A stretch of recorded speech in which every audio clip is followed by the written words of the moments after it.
What's up mga kaburas? Ayan, may iinom kami mag-asawa ngayon kasi galing ko lang sa simbahan ngayon.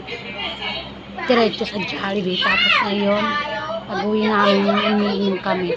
Kasi nagse-celebrate kami ng birthday ng anak ko. Kahit bukas pa, birthday ng anak ko. Ngayon ko na gaganapin. Kasi bukas, welcome jowakers ko mga kaburas. Ayan, sira yung diet ko kasi dami ko pulutan mga kaburas. Ang tara, tagay tayo mga buras.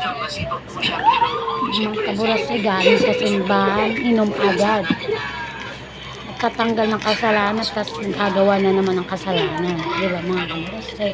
At ngayon mga kaburas, reunion kami ng mga katropa ko. Hindi ako pumunta at birthday ng anak ko, kaya na lang mga tropa, kaya tsaka ko pupunta sa iyo mga kaburas. Yan, ang games na yan, mag-download na po kayo ng games na yan, ayan po, at maglaro po kayo ng Diamond Gaming. May pag nag-download kayo, may free bonus po kayo. Kahit 100 mag-download, ano po kayo, maglagay kayo, maglaro po kayo, papanalo po kayo.